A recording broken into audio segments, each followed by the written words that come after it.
I'm Kyra Joy. I'm Ocean Thompson. And today we're going to be talking about the Civil Rights Movement of the 1960s. Although the Civil War ended in 1865, institutional racism would continue in the United States for the next 100 years. During this time, racism was most likely evident in legally enforced segregation and the denial of voting rights. Racial segregation was an unfair system of keeping the races separate in almost every activity. Schools, pools, bathrooms, restaurants, hotels, and more were places where the mingling of races was strictly forbidden. Denial of voting rights. In the southern states, the right to vote was denied to the African American by poll taxes, protests, and intimidation. Without the right to vote, African Americans had no representation in local, state, or federal governments. By the 1960s, civil rights leaders were no longer willing to wait for things to get better for African Americans. Leaders like Martin Luther King Jr. suggested a method of nonviolent resistance. What is nonviolent resistance, you may ask? Nonviolent resistance is resisting unjust or unfair policies without resorting to violence, even when violence is used against you. And a quote from Mahatma Gandhi: "If you resist injustice and someone raises their hand to hit you, let them do it. People will see their evil intentions toward you and your cause. If you do not hit back, people will see that you have the moral high ground and they will join your cause." Civil rights in Nashville, Tennessee. In many ways, the civil rights movement of the 1960s started in Nashville, Tennessee. Nashville was chosen by civil rights leaders as a good location to test their nonviolent protest methods against the racist segregational policies.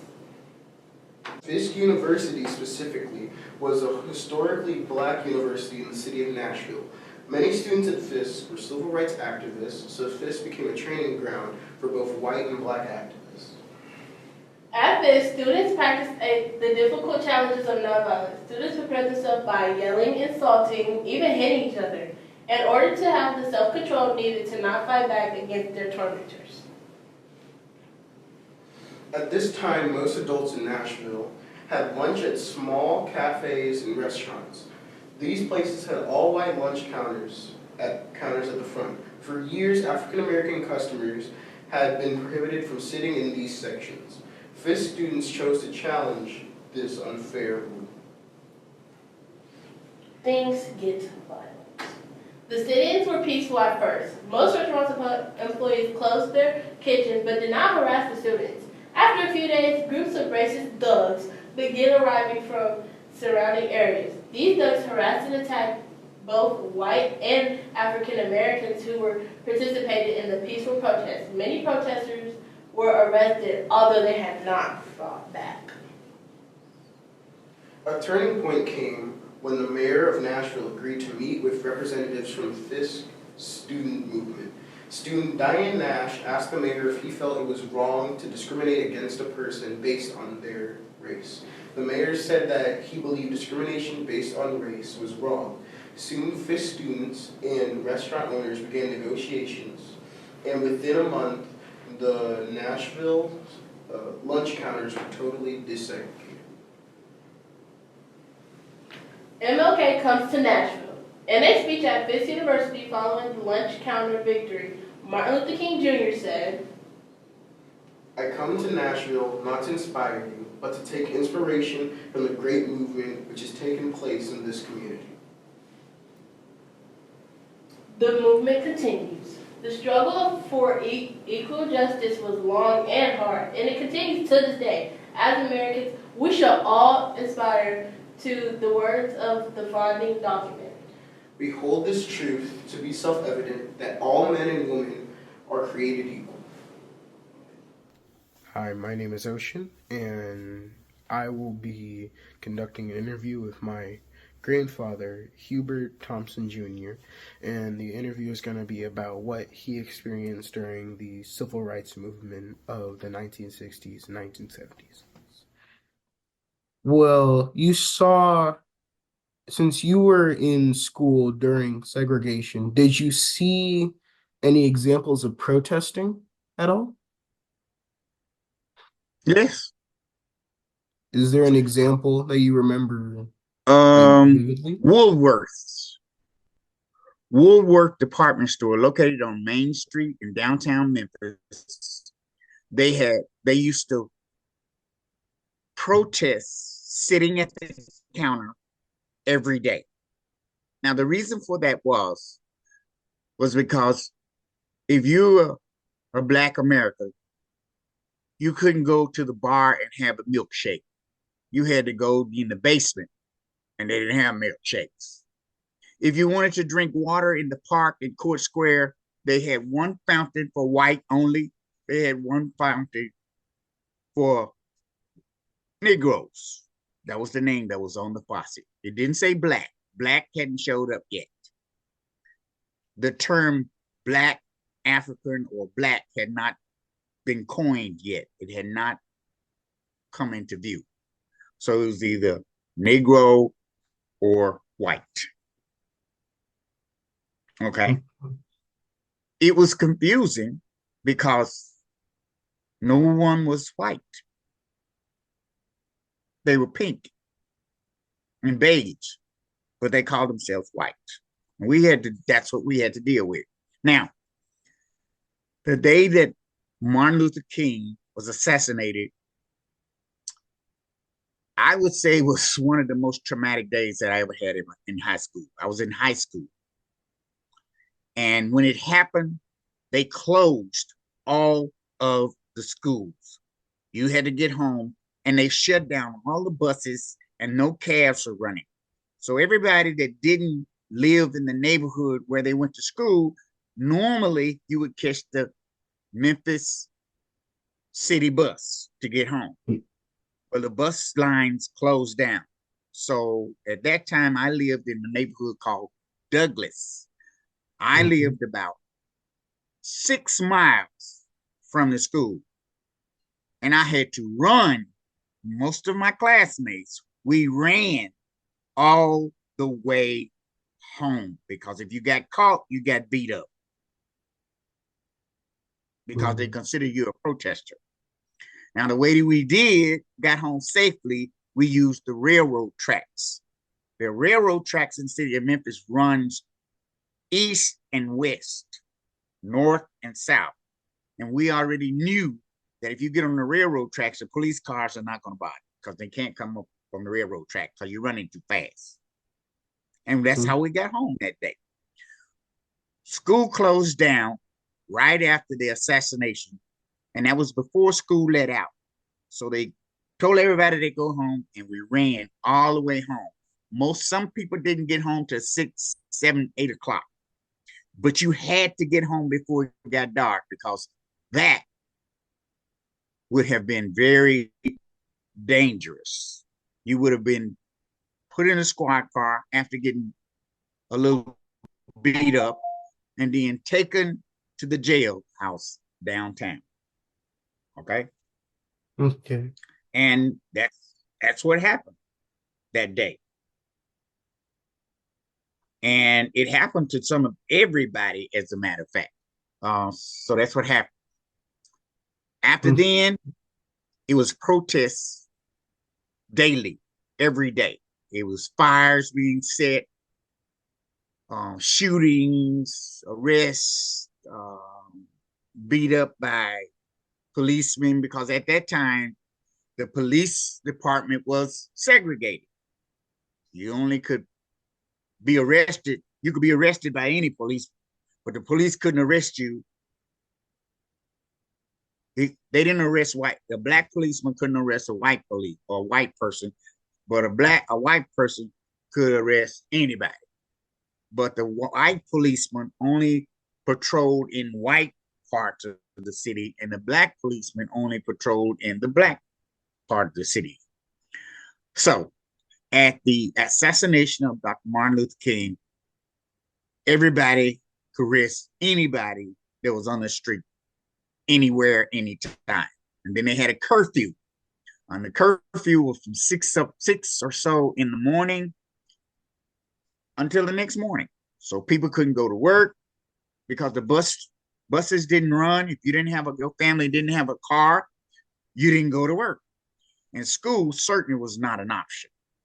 So that's what happened in 1968, 69, 68, 67, 68 to me. And they protested almost every single day. So again, I did not experience going to a desegregated school whatsoever. Yeah. Okay. My fourth question I'm going to ask you is, how did you feel after the success of the civil rights movement? Like after you came back, how did you feel about the success? It was it was a little it was a little successful. It took off some of the pressures and it gave us freedom, so to speak, but freedom has a cost. And then freedom cost so much that it didn't seem like much had happened. Things didn't begin to change other than desegregation of schools.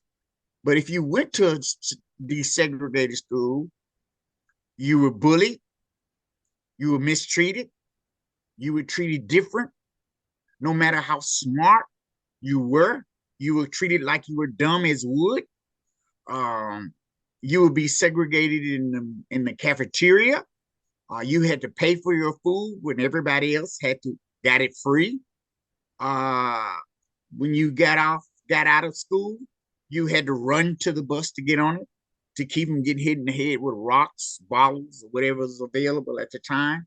So desegregation was not pretty, but it did happen. And then as time went on, it got better because more Black people began to go to more segregated white schools, but it wasn't that many. It was very few. And they didn't have Black teachers at white schools. And they didn't send white teachers to Black schools. Didn't happen for years. Even when I went to Vietnam and stayed 6 years and came back, it still hadn't got that much better. But there were changes that were occurring because of laws that had been passed in Washington, D.C. And as a result of all of the many, many protests and marches that Martin Luther King had. Okay. Okay. I have two more questions that I want to ask you that are about the same thing. So before Martin Luther King's assassination, what do you remember about him? Or do you remember anything about him? Martin Luther King's assassination, I didn't hear that much about him. Most of his speeches and his marches, they occurred somewhere else in some of the city. But the main culmination of his marches was here in Memphis. And the marches in Memphis, he came to Memphis to help the sanitation workers for the city of Memphis who had went on strike because they had no insurance and they still don't have any insurance. They got the lowest wages. They had to carry garbage pails that leaked all kinds of horrible stuff from picking up people's garbage. They worked in unsafe conditions. As a matter of fact, what started the whole thing of protesters and freedom fighters and freedom marchers coming to Memphis was there one day it was raining in East Memphis, all white neighborhood, and it was raining so hard They wouldn't let the black, so you had to have a white truck driver for the garbage truck. The white truck driver didn't get out. He stayed in the truck. But he had two men who picked up the garbage and loaded it in the truck and so forth. But it was raining so hard, he wouldn't let them in the truck to stay get out of the rain. That was the rule. They weren't supposed to ride in the truck. They rode on the back of the truck, holding on to the truck. And because it was raining so hard, they got into the back of the truck. The truck had been malfunctioning. There is a record of the maintenance complaint where the truck had been closing and pushing the trash back up in there, back and packing it.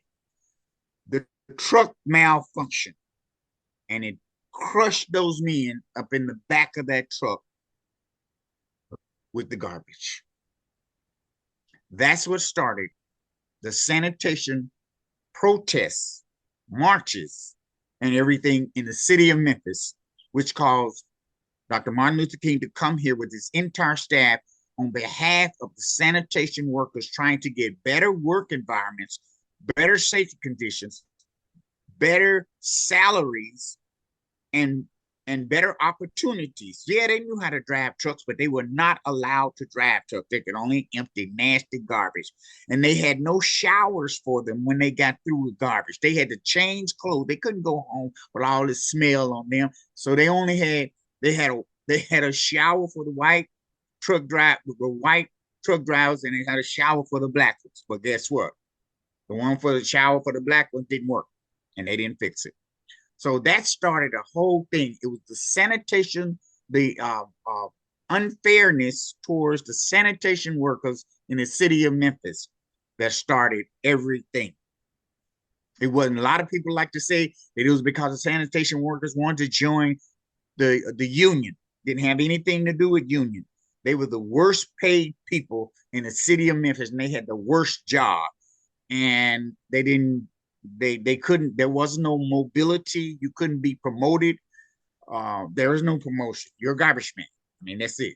But what happened was the entire city suffered severely because of it. Because nobody emptied the garbage. Garbage men went on strike. That was it. They tried to fire them. They tried to harass them. They tried to do everything they could against the city of Memphis sanitation workers to make them come back to work and work under those conditions forever. But it didn't happen. And consequently, they assassinated Martin Luther King. He became a martyr. And as a result of him being a martyr, they had passed so many laws, desegregation of schools, hospitals, jobs, the city of Memphis, the sanitation department. It was amazing. The Million Man March on Washington, D.C., all of that was started because of the sanitation workers in the city of Memphis. Next question. Okay. My last question is, what do you think people now should learn about Martin Luther King Jr.? That I think the primary thing that they should know that is what he promoted, and he promoted nonviolence. He was the one that came up with the nonviolence and that I am a man. He made the Black American be a man, to everybody to respect Black Americans as a man. Black Lives Matter, all that came from I am a man during the sanitation marches with Martin Luther King in the city of Memphis. And what he promoted and what he talked about all the time in all of his speeches and every time he won, he was not a violent individual. He told us that we could not acquire what we needed for freedom through violence, but nonviolence is what he promoted. And nonviolence got him violently assassinated. It's interesting. It's a conundrum. But that's what he was. He was a nonviolent protester for the rights of Black Americans in America finally to get equal rights peacefully. That was what he promoted, and that was what most people know about Dr. Martin Luther King.